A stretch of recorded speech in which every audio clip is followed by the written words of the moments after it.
King's Cross train station.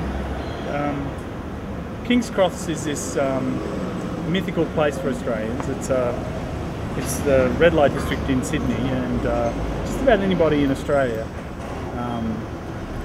knows what King's Cross is. If you like, it's like the Montmartre or the Times Square or the Soho of Australia. And it's interesting in that even though there's a sign there that says King's Cross doesn't actually exist as a postcode, as a suburb officially. It's the confluence. It's where a bunch of suburbs come together. So we've got like Woolloomooloo, Potts Point, Elizabeth Bay, Darlinghurst, East Sydney. They all sort of come together in this little sort of square kilometre, and it's known by everybody as King's Cross. And even though everybody thinks it's a suburb, it doesn't actually exist. It's not, legally on the map as King's Cross, which makes it a very interesting place. It's as much a state of mind as a physical sort of place, and that's why X is set here.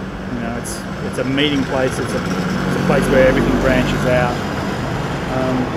It's a very resonant neighbourhood. It's a very exciting, very fast-moving, crazy.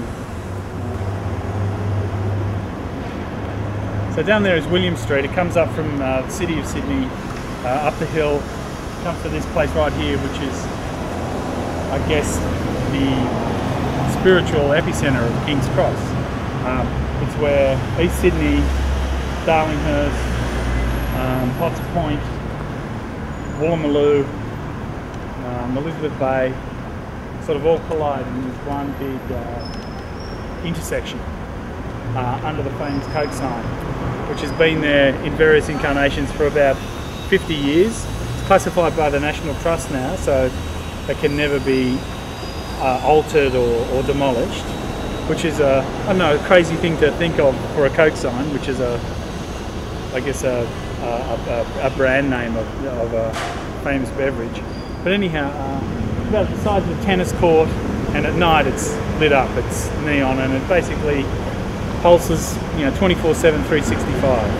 And it's, I guess it's the icon of King's Cross. It's where it sort of starts. So the cross sort of starts here and goes down that way for about half a kilometre, and to the El Alamein Fountain, which is this beautiful sort of dandelion puff of a fountain built in the 60s, and I guess it marks the other side of King's Cross. And in between these two icons, the fountain and the Coke sign, is the craziness and the psychosis of and the life of King's Cross that is dramatised in X.